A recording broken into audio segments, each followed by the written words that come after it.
여러분은 창세기에 나오는 요셉의 이야기 너무 잘 알려진 분이고 잘 아실 것입니다. 야곱에게는 4명의 아내가 있었고 모두 몇 명의 아들을 낳았죠? 12, 그렇게 제가 물어볼 때는 열심히 좀 대답 좀 해주세요. 그래야 말씀 전하는 사람도 신이 나는 겁니다. 몇 명? 네. 8명? 12명. 야곱은 그 중에서도 요셉을 가장 사랑하였고 옷을 달리 입힐 정도로 편애하였습니다. 그런데 이런 편애가 오히려 화근이 되어서 요셉은 이집트의 노예로 팔려가지요. 우여곡절을 겪다가 드디어 이집트의 왕 바로 앞에 서는 기회를 잡았습니다. 바로가 꿈을 꾸었는데 신하들 중에서는 아무도 그 꿈을 풀지 못하였습니다. 요즘에는 꿈이 별로 의미를 두지 않지만 고대 세계에서는 꿈은 신의 계시로 통하는 겁니다. 꿈을 제대로 풀지 못하면 신의 말을 제대로 알아듣지 못하는 것이고 나라에 저주를 불러올 것입니다.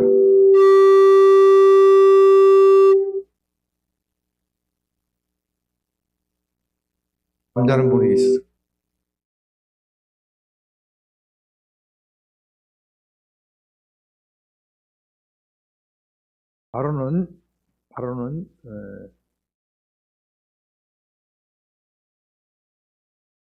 바로는 요셉이 꿈을 잘 해석한다는 말을 듣고서 그를 급히 불러 드립니다.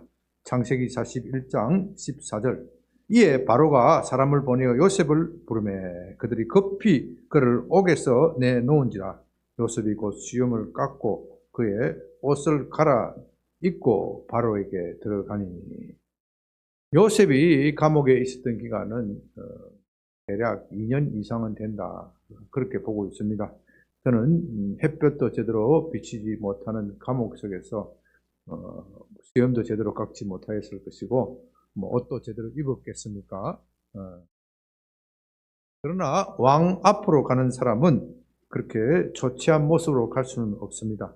그래서 신하들이 급히 요셉을 옥에서 꺼내어 기름을 바르고 얼굴에 기름도 바르고 수염도 깎고 새 옷을 입힌 다음 이렇게 멋있게 단장을 한 다음 왕 앞으로 가게 하였습니다. 우리가 하나님께 나아간다는 것은 고대의 왕 앞에 가는 것보다 더 지엄하고 더 어려운 일입니다.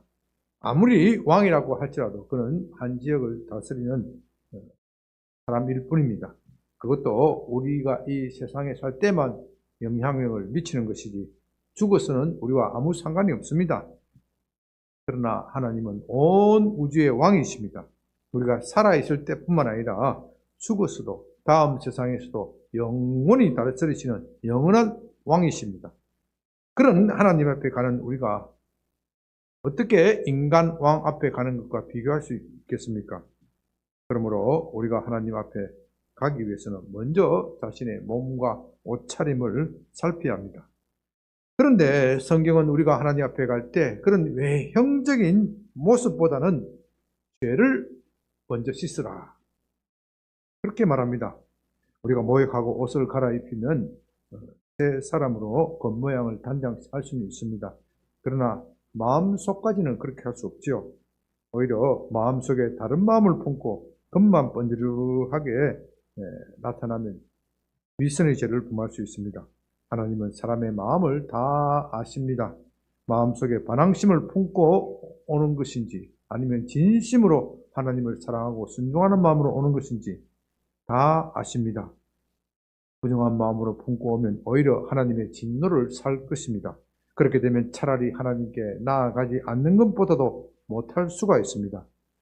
우리는 어떻게 하면 우리 마음을 깨끗하게 하고 하나님 앞에 설 수 있습니까? 오늘은 기도에 대한 제3강으로서 먼저 죄를 씻으라 하는 제목으로 말씀드립니다.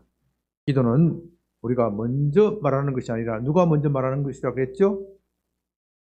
하나님이 먼저 말씀하셔야 합니다. 그래서 제1강으로서 권위 있는 말씀, 기도는 하나님이 먼저 말씀하심으로 시작되는 겁니다. 또 우리는 하나님과 만나기 위해서 오직 예수 그리스도 십자가를 통하여야 합니다. 그래서 제2강은 이길 뿐이다. 오직 이길 뿐이다 하는 제목으로 말씀드렸습니다. 이건 요셉의 이야기로 설명을 드리면 쉽게 이해할 수 있을 것입니다. 감옥에 있는 요셉이 얼마나 왕을 만나고 싶었겠습니까? 자기는 지금 억울하게 아무 죄도 없이 갇혀 있습니다. 지금 내 하소연을 들어줄 분은 오직 왕뿐입니다. 그러나 요셉이 왕을 만날 수 있는 길은 없습니다. 단 한 가지 있다면 왕이 그를 불러 올리는 겁니다. 그렇죠? 왕이 그를 불러 올리는데 왕이 그를 불렀다고 해서 요셉이 또 갈 수 있는 것도 아닙니다. 요셉 혼자 왕 앞으로 가려고 하면 누가 맡겠습니까? 그 왕 만나기 위해서 여러 문이 있는데 그 문마다 통과할 수가 없지요. 평민들도 감히 왕을 만나지 못하는데 어떻게 노예의 신분에서 왕을 만날 수 있겠습니까?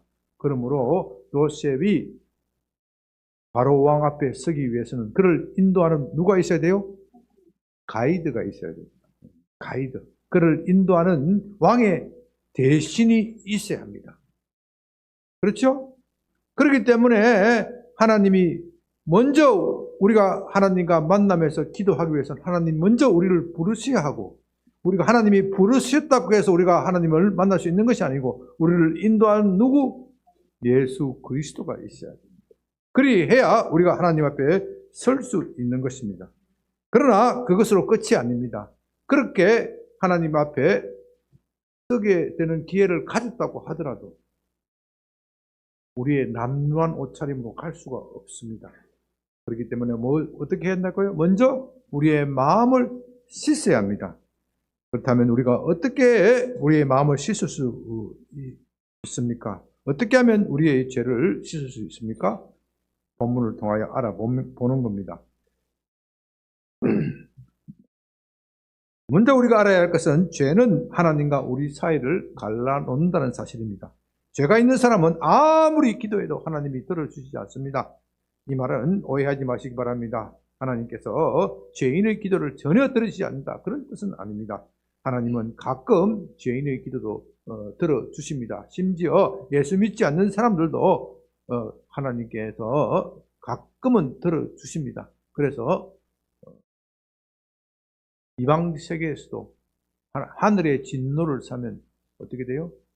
나라가 망한다. 그런 이야기가 있지 않습니까? 백성들이 원성이 하늘로 올라가면 나라도 망하는 겁니다. 그러나 우리가 죄를 품고 있으면 하나님이 우리의 기도를 들어주신다는 보장이 없습니다. 하나님이 우리의 기도를 들어주시는 보장이 없는 것처럼 힘든 것이 어디 있겠습니까? 신앙생활 하지 않는 분들은 몰라도 신앙생활 하시는 분은 이것이 얼마나 고통스럽고 힘든다는 것을 잘 압니다. 내가 기도를 드렸는데 하나님이 내 기도를 들으시는지 안 들으시는지 알 수 없다면 기도의 재미가 있겠어요? 없겠어요? 너무 힘들고 고통스러운 겁니다. 우리 영혼은 하나님을 만나지 못하면 잘 되는 것 같아도 잘 되는 것이 아닙니다. 모든 것이 다 갖추어져 있어도 마음이 평안하지 못합니다. 늘 불안에 떨 수밖에 없습니다. 제가 우리의 기도를 막는 것에 대해서 이사야서 1장 15절은 이렇게 말합니다. 너희가 손을 펼 때 내가 내 눈을 너희에게서 가리고 너희가 많이 기도할지라도 내가 듣지 아니하리니 이는 너희 손에 피가 가득함이니라. 손을 편다는 것은 기도한다는 것을 말하는 겁니다. 이스라엘 사람들은 기도할 때 대개 성전을 향하여 또 하늘을 향하여 손을 펴고 기도하였습니다. 손에 피가 가득하다는 것은 무지한 사람의 피를 많이 흘렸다. 자기보다 힘이 약한 사람을 폭력으로 억압해서 그 사람의 권리를, 그 사람의 재물을 가져갔다. 곧 죄가 가득하다, 그런 뜻입니다. 그들은 죄를 밥 먹듯이 저지르면서도 하나님께 손을 들고 기도하면 들어주실 것이다, 그렇게 생각했던 겁니다. 그러나 하나님은 내가 내 눈을 어떻게 해요? 내 손으로 가렸다. 너희 기도하는 꼬라지를 보기 싫어서 내 손으로 내 눈을 가렸다. 너희가 아무리 기도를 많이 할지라도 내가 기도를 듣지 않겠다. 이처럼 죄는 기도를 가로막습니다. 우리 마음에 죄를 품고서 기도하면 응답되지 않습니다. 그래서 우리는 기도할 때 먼저 우리의 죄를 회개하고 씻어야 합니다. 죄가 뭐길래 이렇게 심각한 결과를 가져옵니까? 하나님은 무엇 때문에 죄를 그렇게 혐오하시고 죄인의 기도를 들으시지 않으십니까?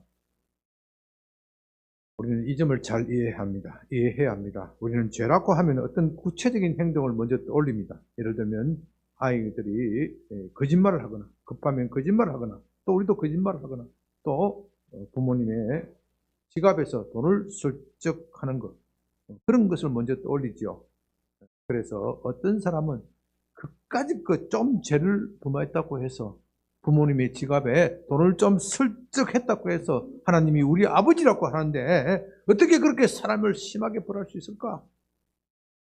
죄가 사망을 가져온다, 그건 믿지 못하겠다, 이런 반론을 제기하기도 합니다. 그러나 그것은 죄의 본질이 무엇인지 잘 몰라서 하는 소리입니다. 죄는 그것보다 더 깊은 문제입니다. 그것은 우리 내면에 있는 태도, 성향, 자세, 내면에 있는 그 무엇, 또 그것을 사람들은 영혼이라고 하는데요. 영혼이라고 부르는데 내면의 깊은 그것이 문제입니다. 남의 물건을 훔치는 것은 그런 내면의 성향의 표현일 뿐입니다. 여러분 잘 들으시기 바랍니다. 우리가 죄인이기 때문에 죄를 짓는 것이지 죄를 짓기 때문에 죄인이 되는 것은 아닙니다. 세상은 반대의 논리죠. 죄를 짓기 때문에 죄인이 된다고 생각을 합니다. 그러나 성경은 우리가 죄인이기 때문에 죄를 지을 수밖에 없다, 그렇게 말합니다. 다시 말해서 감기는 우리 몸에 감기 바이러스가 들어왔기 때문에 걸리는 것이지 기침을 콜록 끓인다고 해서 감기가 아니죠. 그것은 감기의 한 정상일 뿐입니다. 기침을 콜록 끓인다고 해서 다 감기로 진단을 내리면 나중에 어떻게 되겠습니까? 그 사람의 몸이 망가질 수 있는 겁니다. 죄는 우리 내면의 성향에, 인격에, 영혼에 박혀 있습니다. 외부에 드러나는 죄는 그 내면의 성향, 그것의 표현일 뿐입니다. 그런 점에서 우리는 태어나면서부터 죄를 짓지 않을 수 없다, 죄를 짓지 않을 수밖에 없는 성향을 가지고 있기 때문에 그런 것입니다. 원래 하나님께서 아담과 하와를 창조를 하셨을 때는 그렇지 않았죠. 그들에게는 죄가 없었습니다. 그러나 그들에게도 죄를 지을 가능성은 있었습니다. 사람들은 그런 하나님이 사람을 창조하실 때 그런 가능성조차도 없게 하셨더라면 얼마나 좋았을까? 그렇다면 우리가 죄를 짓는 일이 없었을 것이 아니냐? 그렇게 반문을 하기도 합니다. 그러나 아담, 하와가 죄를 지을 가능성이 없다면 그들에게는 자유의지가 없는 것이 됩니다. 그렇게 되면 사람이 아닌 것이 되는 겁니다.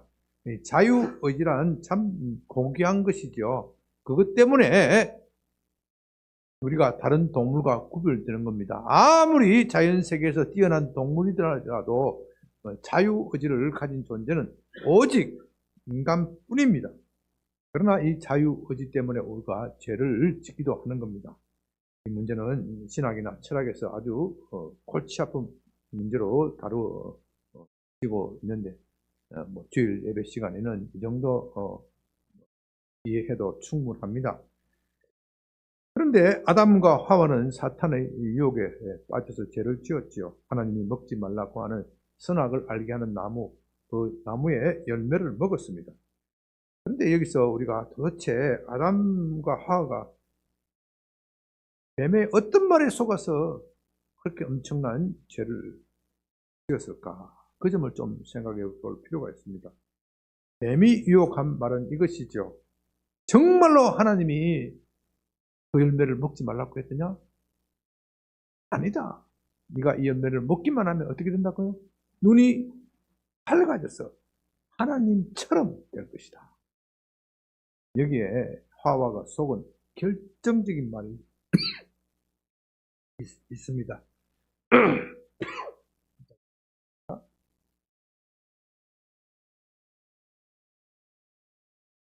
첫째는 눈이 밝아진다. 둘째는 뭐예요? 하나님처럼 된다. 그래서 그들이 선악과를 먹었습니다. 성경은 그들이 선악과를 먹었을 때 그들이 눈이 밝아졌다고 표현합니다. 그런데 눈이 밝아져서 본 것이 무엇입니까? 자기 몸이 자기의 벗은 몸을 보았다. 그렇다면 자기의 벗은 몸을 전에는 보지 못했다는 말입니까? 아닙니다. 전에도 자기 벗은 몸을 보았습니다.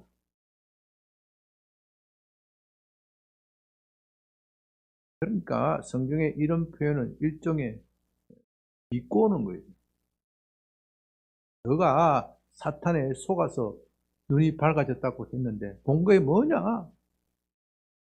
결국 너 벗은 몸을 보자고 그것을 먹었더냐? 그런 표현입니다. 여기에 또 다른 깊은 의미가 있는데 그것은 선악의 기준을 정하는 주체가 변경되었다.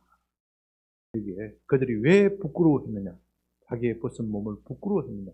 선악을 정하는 주체가 변경되었기 때문입니다. 그들은 선악과를 먹기 전에는 선악을 정하는 기준이 하나님께 있음을 인정하였습니다. 하나님이 옳다 하면 옳은 것이고 하나님이 틀렸다 하면 틀린 것입니다. 그것을 그대로 받아들였습니다. 그런데 선악과를 먹고 나서는 선악의 기준을 자기들이 결정하려고 합니다. 다시 말해서 선악의 기준이 하나님의 법이 아니라 자기 마음대로 정하겠다는 것입니다. 이것이 바로 눈이 밝아져서 하나님처럼 된다는 말의 실체입니다. 그러므로 그들은 선악과를 먹음으로써 눈이 밝아진 것이 아니라 오히려 어두워졌습니다. 어두워진 나머지 무엇이 선이고 무엇이 악인지를 자신들이 결정하려고 합니다. 죄의 본질이 바로 여기에 있습니다. 오늘날 사람들은 이런 성향을 그대로 적나라하게 드러냅니다. 누군가가 집권을 하면 무엇부터 바꿉니까? 법부터 바꿔요. 법부터. 이제부터는 선악의 기준을 내가 정하겠다. 내가 정하겠다. 그러니 늘 이 세상이 시끄럽고 복잡한 겁니다. 선악의 기준이 딱 하나님께서 정해진 그 법에 따라서 하겠다. 모든 국민들이 동의하면은 구태여 새로운 법을 만들 필요가 없죠. 하나님이 정하신 법을 잘 연구를 해서 거기에 부족한 것이 있다면은 모자라는 것을 채우면 되는 겁니다. 그런데 하나님이 정한 법을 무시해버리고 내가 힘이 있으니 내가 이 법대로 하겠다. 그러고 나서 민주주의 국가에서 정권이 뒤집어지고 또 다른 정권이 오면 어떻게 합니까? 앞에 정권이 정한 법은 잘못되었다. 싹 바꿔버려요. 그래서 나라가 늘 시끄럽고 복잡한 겁니다. 그런데 왕국에서 무엇이 법인지를 정하는 분은 누굽니까? 왕이죠. 그런데 신하가 자기 주제도 모르고 우리 왕이 정해진 법은 시원찮아. 내가 정한 법이 더 낫다. 이제부터는 내 법을 따라야 한다. 그렇게 주장하면 그건 무슨 죄가 됩니까? 반역죄. 그렇죠? 반역죄가 됩니다. 아담과 하와가 지은 죄는 바로 그 반역죄입니다. 선악을 결정하는 하나님을 배척해버리고 자기 스스로 결정하겠다. 그렇으니 반역죄입니다. 반역죄는 어느 나라 할 것이 다 엇끝없이 다 사형에 처해집니다. 그래서 성경은 죄의 삭은 사망이라고 선언합니다. 여기서 사망은 육체의 죽음만을 말하는 것이 아닙니다. 물론 그런 것도 포함되겠지만 그보다 더 심각한 것, 우리 영혼이 죽는 것, 다시 말해서 우리 존재 자체가 하나님과 분리되는 것, 하나님과 사귐에서 끊어지는 것. 그것이 진정한 죽음입니다. 여러분이 이것을 한다면, 죄를 품으면 왜 기도가 안 되는지 이해할 수 있습니다. 인간의 왕국에서 욕심을 품은 사람, 왕 앞에 설 수가 없습니다. 기도라는 것은 하나님 앞에 서야 되는데, 이 죄를 품고 있으면, 죄라는 것은 본질이 뭐라 그랬죠? 욕심. 하나님을 거역하는 마음. 인간의 왕국에서도 욕심을 품고 있으면은 왕 앞에 설 수가 없습니다. 혹시라도 재주를 부려서 그 욕심을 숨기고 설 수는 있겠지요. 그러나 하나님은 우리 마음을 다 아십니다. 우리가 아무리 욕심을 품지 않은 채 가장하더라도 우리의 마음 중심을 아십니다. 그러나 저와 여러분이 자신을 살펴본다면 누가 욕심을 품지 않았다 그렇게 말할 수 있겠습니까? 하나님이 정하신 법, 나 이거 싫어, 내 기준대로 살 거야, 그런 마음이 없는 사람이 여기 어디 있겠습니까? 우린 다 그런 점에서 욕심을 품고 있단 말입니다. 오늘 본문 요한일서 1장 5절에서 6절은 이렇게 말합니다. 우리가 그에게서 듣고 너에게 전하는 소식은 이것이니 곧 하나님은 빛이시라. 그에게는 어둠이 조금도 없으시다는 것이니라. 만일 우리가 하나님과 사귐이 있다 하고 어둠에 행하면 거짓말을 하고 진리를 행하지 아니함이거니와. 하나님은 빛이시라고 말씀합니다. 그것도 완전한 빛입니다. 어둠이 조금도 없습니다. 빛과 어둠은 공존할 수가 없습니다. 그렇기 때문에 하나님 앞에 섰을 때 우리 마음속에 조금이라도 어둠이 있으면, 다시 말해서 거역하는 마음을 품으면 어떻게 해요? 드러나게 되어 있다는 겁니다. 그래서 성경은 말합니다. 나를 보고 살 자가 없다. 하나님을 보고 살아남을 사람은 아무도 없습니다. 왜냐하면 그 마음속에 있는 욕심, 어둠이 빛 아래 드러나기 때문입니다. 구약시대 사람들은 이런 죄의 심각성을 잘 알았습니다. 죄가 있으면 결코 하나님께 나아갈 수 없다는 것도 잘 알았습니다. 그래서 죄를 씻기 위하여 많은 노력을 했습니다. 그 중에서도 동물의 희생제사가 가장 중요하였습니다. 동물의 희생제사란 사람이 지은 죄값을 소나 양과 같은 동물을 죽임으로써, 희생하게 함으로써 속죄하게 하는 것이죠. 그것은 하나님께서 정해주신 좋은 제도입니다. 그러나 이런 동물의 제사에는 문제가 있습니다. 그것은 완전한 것이 아닙니다. 죄는 사람이 지었는데 어떻게 동물이 대신 죽을 수 있습니까? 사람의 죄를 대신하려면 적어도 사람이거나 사람보다도 더 나은 존재여야 합니다. 그런 점에서 동물의 제사는 완전하지 못합니다. 동물의 제사가 완전하다 그러면 동물을 얼마든지, 비싼 동물을 얼마든지 구입할 수 있는 부자들은 언제든지 속죄를 받을 수 있을 것이고, 저와 여러분 같이 소나 양 한 마리 준비하려면 얼마나 힘이 들어요. 속죄를 못 받는다, 그런 결론이 되는 겁니다. 그래서 동물의 제사는 완전하지 못합니다. 그런데 이것보다 더 심각한 문제가 있습니다. 동물의 제사로서는 사람의 양심을 깨끗하게 하지 못한다. 다시 말해서 우리 마음속에 있는 욕심을 씻어내지 못한다는 겁니다. 그래서 이사야서 1장 11절 13절에서는 이렇게 말합니다. 여호와께서 말씀하시되 너희가 무수한 재물이 내게 무엇이 유익하뇨? 나는 수장의 번제와 살찐 짐승에 배불렀고 동물의 제사에 배불렀다는 말입니다. 나는 수송아지나 어린 양이나 염소의 피를 기뻐하지 아니하노니. 동물의 제사를 기뻐하는 것이 아니다. 너희가 내 앞에 보이려고 이것을 오니 이것을 누가 너희에게 요구하였느냐? 너희 내 마당만 밟을 뿐이니라. 헛된 재물을 다시 가져오지 말라. 다시 말해서 진정하게 죄를 씻지 못하면서, 양심을 새롭게 하지 못하면서 교회에 다닐 생각하지 마라, 그런 뜻입니다.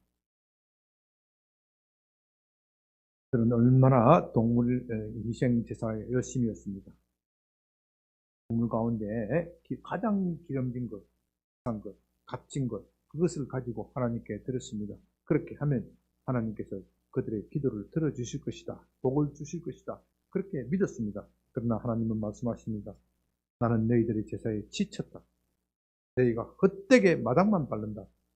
이렇게 제사를 드리면서 어떻게 죄를 지을 수 있느냐.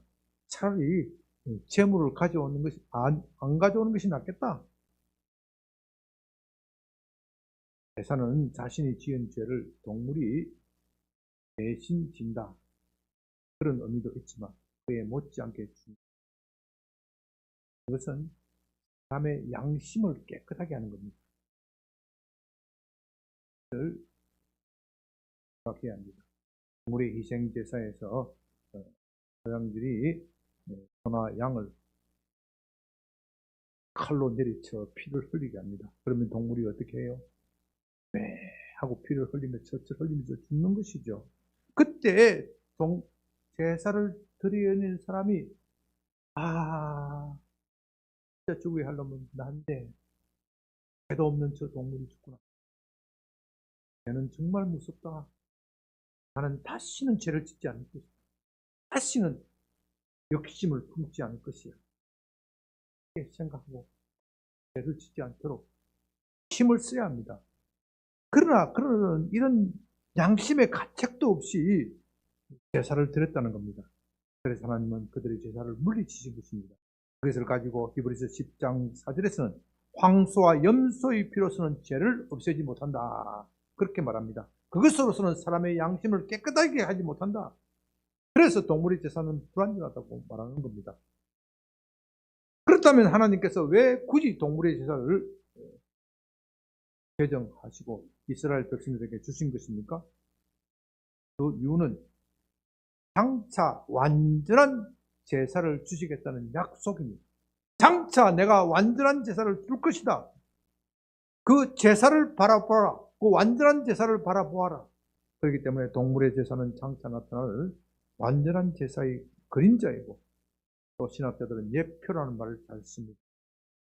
히브리서에서 결론이 바로 그런 것입니다. 이제 참된 제사가 나타났습니다. 그것은 그리스도의 십자가입니다. 십자가는 우리의 죄를 없앨 뿐만 아니라 우리의 양심도 깨끗하게 해 주십니다. 예수님은 하나님의 아들이시기 때문에 모든 인간의 죄를 짊어지고 죄값을 치를 수 있습니다. 또 우리의 양심까지도 깨끗하게 만들어 주십니다. 히브리서 10장 21절 22절은 이렇게 말합니다. 하나님의 집 다스리는 큰 제사장이 계심에 우리가 마음에 뿌림을 받아 악한 양심으로부터 벗어나고 몸은 맑은 물로 씻음을 받았으니 참 마음과 온전한 믿음으로 하나님께 나아가자. 예수 그리스도의 피로 말미암아 우리의 영혼이 우리의 마음이 깨끗하게 씻음을 받는다. 동물의 제사는 불완전합니다. 어떻게 동물의 피로 인간의 죄를 대신할 수 있겠습니까? 그러나 그리스도의 피는 모든 인간의 죄를 사할 수 있습니다. 무엇보다도 우리의 양심을 깨끗하게 합니다. 우리가 예수님을 믿을 때 성령께서 우리의 안에 오셔서 죄가 얼마나 무서운지 깨닫게 해 주십니다. 우리로 하여금 다시는 죄를 짓지 않도록 만들어 주십니다.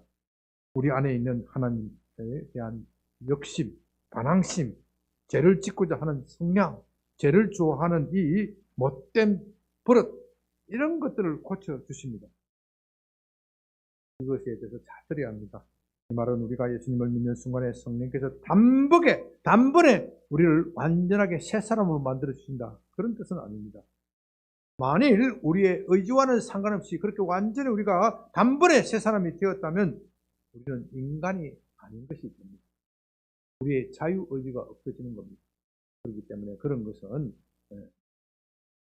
로봇에다가 새로운 프로그램을 깔아 끼우는 거나 마찬가지입니다.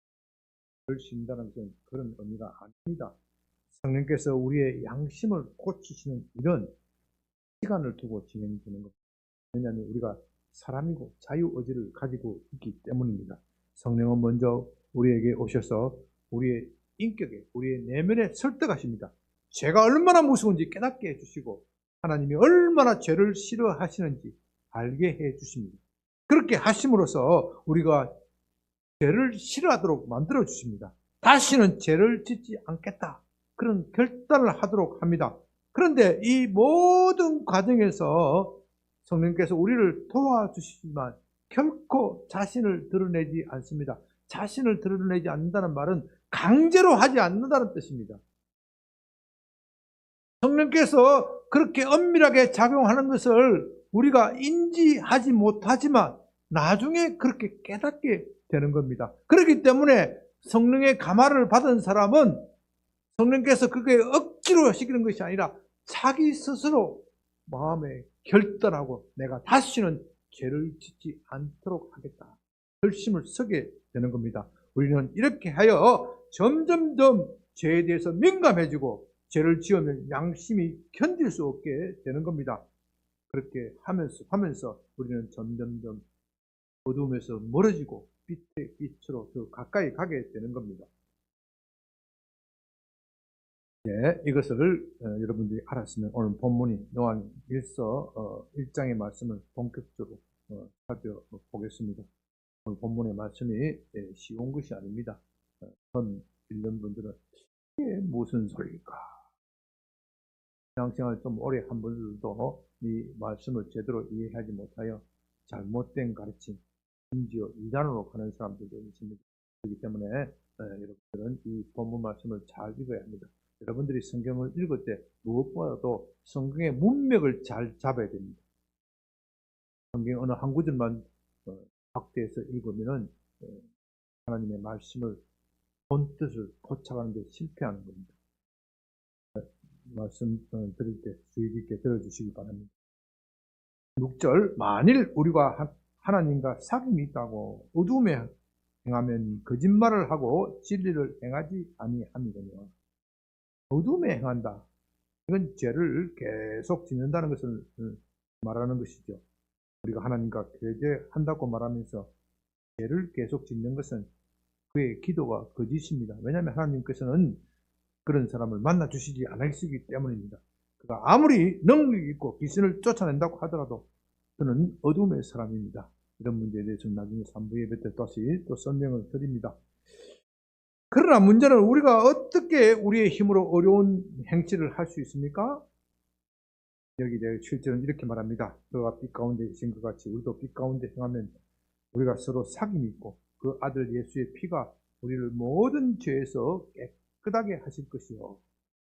이 7절을 해석함에 있어서 빛 가운데 행한다 하는 말이 무엇인지를 잘 이해해야 합니다. 이게 이 빛 가운데로 행한다는 것은 어려운 행실을 한다, 착한 행실을 한다, 죄를 짓지 않는다, 그렇게 생각합니다. 그것도 맞는 말이지만 이 7절에서는 그것을 넘어서서 또 다른 의미가 있습니다. 그것을 파악을 해야 합니다. 우리가 빛 가운데로 행하며 7절에서 뭐라 그랬어요? 예수의 피가 우리를 모든 죄에서 깨끗하게 하신다, 그렇게 말합니다. 얼핏 보면요, 빛 가운데로 행해야 죄 사함을 받는다, 깨끗해진다, 그렇게 들릴 수가 있습니다. 자, 여러분 한번 논리적으로 생각해 보십시오. 빛 가운데로 행한다면 그는 이미 깨끗해진 사람입니다. 예수의 피가 필요할까요? 안 필요할까요? 필요하지 않습니다. 예수의 피가 필요한 사람은, 예수의 보혈이 필요한 사람은 그가 계속 죄를 짓기 때문에 필요한 겁니다. 그래서 우리는 이 구절을 다음 구절과 연결해서 생각해야 합니다. 8절, 만일 우리가 죄가 없다면 스스로 속이고 또 진리가 우리 속에 있지 아니할 것이요. 만일 우리가 스스로 죄 없다고 말하면 하나님을 속이는 것이 되는 겁니다. 왜냐하면 우리 속에 하나님에 대한 반항심이 있는 것은 나도 알고 너도 알고 하나님도 아시기 때문에. 그래서 하나님은 모든 사람은 죄인이라고 말씀하십니다. 이것이 바로 성경이 말하는 진리입니다. 그렇기 때문에 자기 스스로 죄가 없다고 말하는 사람은 진리를 거부하고 진리 속에 있지 않는 사람이 되는 겁니다. 9절이 중요합니다. 만일 우리가 우리 죄를 자백하면 그는 미쁘시고 의로우사 우리 죄를 사하시며 우리를 모든 불의에서 깨끗하게 하실 것이요. 자, 여러분 보십시오. 이제 7절의 의미, 빛 가운데로 행한다는 것이 무엇인지 좀 파악이 됩니까? 그것은 먼저 우리 죄를 자백하는 것을 말하는 겁니다. 의로운 행실을 하기 전에 먼저 어떻게 해요? 우리 죄를 자백하는 것. 물론 그렇게 자백만 하고서 입만 자백하고 나서 다시 습관적이고 반복적인 죄를 짓는 것을 가지고 빛 가운데 거하는 것이다. 그렇게 말하는 것은 아닙니다. 이 말씀의 뜻은 다음에 실패할지라도 실패할 그때 다시 예수의 피를 찾고 회개하면서 다시는 죄 짓지 않을 것을 결심하는 겁니다. 그것이 바로 빛 가운데로 행하는 것입니다. 그럼으로써 우리는 점점점 더 예수님을 닮게 되고 어두움에서 빛으로 더 나아가게 되는 겁니다. 참으로 감사한 것은 우리가 우리 죄를 자백하면 하나님께서는 용서해 주시겠다고 약속하시는 겁니다. 하나님께서는 용서 못할 죄가 없습니다. 사람이 아무리 큰 죄를 지었다 하더라도 하나님은 용서하십니다. 문제는 우리가 자백하지 않는 것입니다. 사람이 왜 자기 죄를 자백하지 않습니까?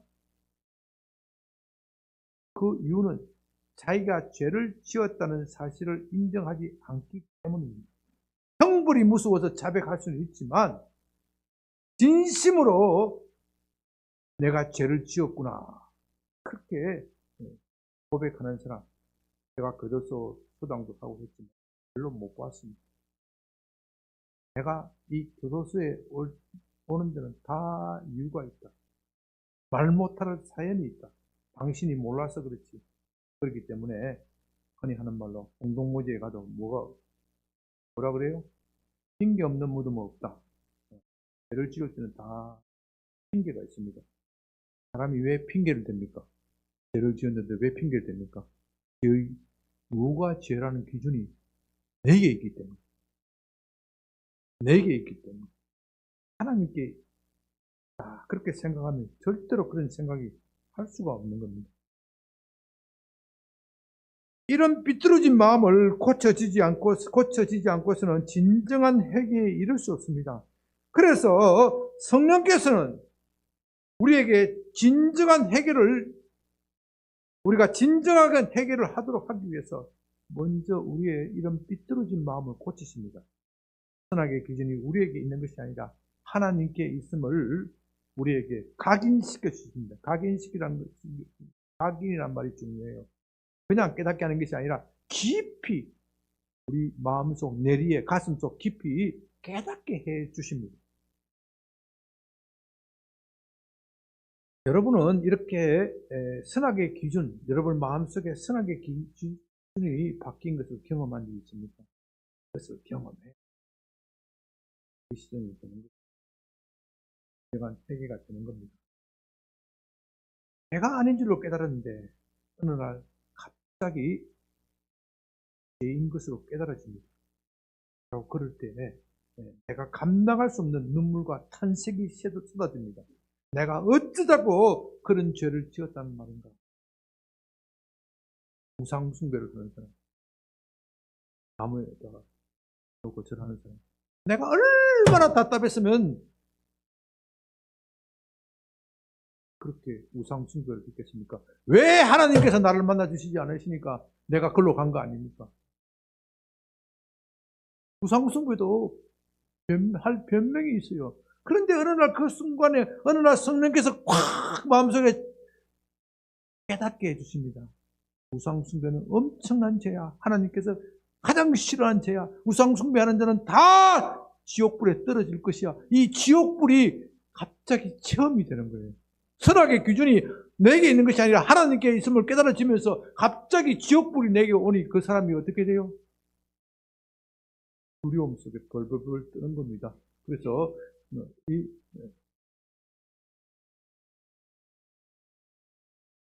이런 지옥불을 체험하면요 어떻게 견딜 수 있겠습니까? 가슴이 답답하고 터질 것 같고 그렇게 되어서 심지어 저는 자기 가슴을 쥐어 뜯는 사람들. 근데 그것이 끝이 아니라는 겁니다. 다음 순간 감사히 눈물이 흘러 나옵니다. 그리스도께서 이 몹쓸 죄인을 위하여 돌아가신 것을 생각하니 아니 그것이 믿어집니다. 웬일입니까? 웬 말입니까? 하나님의 아들이 나 같은 죄인을 위하여 피를 흘리시다니 고맙고 감사해서 옵니다. 대사함 받은 것이 너무나도 기뻐서 옵니다. 그래서 참된 회개는 저는 2번 우는 것이다. 그렇게 한 번은 슬퍼서 울고 한 번은 기뻐서 우는 겁니다. 나의 죄를 생각하면 비참하고 비통하여 우는 것이고 그리스도께서 나의 죄를 사하셨다. 그것을 생각하면 또 감사히 감격의 눈물을 흘리며 우는 겁니다.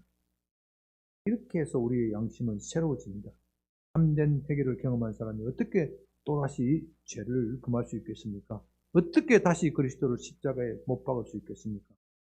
그 말은 우리가 전혀 죄를 짓지 않는다. 그런 뜻은 아닙니다. 우리는 살아있는 동안 여전히 죄를 지을 수밖에 없습니다. 왜냐하면 우리 죄 짓는 성향이 한꺼번에 사라지는 것이 아니기 때문입니다. 그러나 분명히 달라진 것이 있습니다. 죄에 대한 민감성이 생겼습니다. 전에는 양심이 무뎌졌기 때문에, 양심이 죽었기 때문에 죄를 지어도 핑계거리를 찾았습니다. 그러나 이제 양심이 살아났기 때문에 죄가 얼마나 무서운 줄 압니다. 죄를 지으면 금방 회개합니다. 회개하지 않으면 그 양심이 견딜 수 없기 때문입니다. 다시는 죄를 짓지 않겠다. 그렇게 결단합니다. 우리는 이렇게 함으로써 더욱더 빛 가운데로 나아가게 되는 겁니다. 바로 그럴 때 우리는 하나님과 더욱 깊게 사귀게 되는 겁니다. 기도를 통하여 하나님께 나아가고 때를 따라 돕는 은혜를 체험합니다. 때로는 비록 실패하기도 하겠지만 다시 용기를 얻어 하나님께 나아가 기도의 자리에 가는 겁니다. 말씀을 마칩니다. 죄는 하나님과 우리 사이를 가로막는 가장 큰 장애물입니다. 사탄은 우리를 죄에 빠지게 하고서는 우리를 비웃습니다. 우리의 양심도 우리를 정죄합니다. 그러고서 어떻게 하나님께 설 수 있느냐? 그렇기 때문에 죄가 있으면 하나님을 만날 수가 없습니다. 우리 스스로 하나님께 갈 수가 없습니다. 설령 하나님께 간다고 하더라도 하나님께서 내 기도를 들으실지 아니 들으실지 확신이 없습니다. 우리의 기도가 응답이 되는 것은 무엇 때문에 응답이 된다고요? 우리의 믿음 때문에. 믿음이 기적을 일으키는 것이고 믿음이 응답을 일으키는 것이다. 물론 하나님의 은혜를 하시지만 또 우리 편에서는 믿음이 있어야 하는 겁니다. 죄는 우리의 믿음을 가로막기 때문에 하나님과 우리 사이를 가로막는 장애물입니다. 그렇기 때문에 이 죄는 반드시 우리가 처리해야 합니다.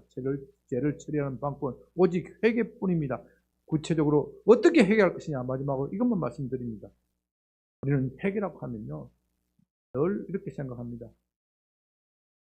구체적으로 어떤 행위를 한 것, 또 목사님들이 또 그렇게 많이 이야기를 하죠.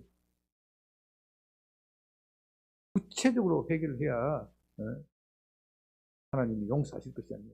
몇 년, 몇 월, 며칠 내가 누구 돈을 훔쳤다. 누구에게 거짓말했다. 누구에게 사기를 쳤다. 구체적으로 찍어서 회개를 해야 될 것이 아니에요. 그래서 열심히 죄의 목록을 어떤 사람은 적기도 하고 막 기억 안 나는 거 막 지어 뜯고 그래도 마음이 편하지가 않아. 그래서 어떤 목사님은 여기에 봐라 막 죄를 다 고백하면 용서해 주기로 했으니까 하나님께서 다 용서해 주시다. 그래도 마음이 편하지가 않아. 솔직히 진정한 죄의 해결은요 그런 것보다 더 깊은 차원입니다. 죄가 무엇이라고 그랬죠? 내 마음속에 있는 흐르고 있습니다. 요거를 붙잡고 회개해요. 요거를 먼저 붙잡고 회개해요. 하나님께 내가 욕심을 품었습니다. 하나님을 제껴놓고 내 마음대로 하려고 했습니다. 하나님의 정한 기준이 싫어서 내가 내 기준을 정하고 하나님께 복을 빌었습니다. 요 비뚤어진 요 마음부터 회개해야 합니다. 요 마음부터 회개를 하기 시작하면요 나머지 구체적인 죄는 기억날 수도 있고 안 날 수도 있습니다. 그렇다고 구체적인 죄를 회개하지 말라는 거 아닙니다. 문제는 구체적인 죄를 너무 찾다가 보니 문제의 뿌리를 모른다는 겁니다. 뿌리를 공격하고 뿌리를 제거를 해야 참된 회개에 이르는 것. 감기 그것도 마찬가지잖아요. 감기에 있는 바이러스를 없애야 되지. 기침만 잡으면 나중에 뭐가 돼요? 폐렴이 생기는 거예요. 더 깊은 병으로 생기는 거예요. 죄의 뿌리, 내 속에 있는 죄, 하나님께 거역하는 마음. 그렇기 때문에 회개는 언제까지 하는 거예요? 죽을 때까지 하는 거예요. 그러므로서 우리는 점점점 더 하나님께 겸손해지고 점점점 더 어둠에 벗어나서 빛으로 가는 겁니다.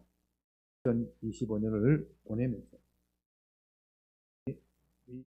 내 속에 있는 이 거질적인 것을 회개하는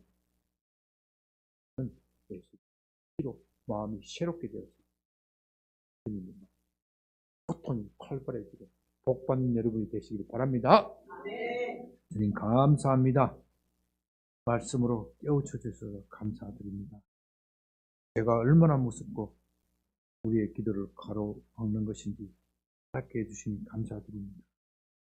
무엇보다도 우리 속에 있는 하나님을 거부하는 마음, 하나님을 거부하고 내 마음대로 살려고 하는 마음, 그것부터 회개하게 해 주시옵소서. 도와주시옵소서. 날마다 빛 아래 걸어갈 수 있도록 인도하여 주시옵소서. 계속적으로 하나님과 사귐이 있게, 사귐이 더욱 깊어지게 하여 주시옵소서. 2026년은 참다운 회개함으로써 하나님과 더욱 사귐이 깊어지고 복받는 한 해가 되게 하여 주시옵소서. 이런 복이 드립니다. 아멘.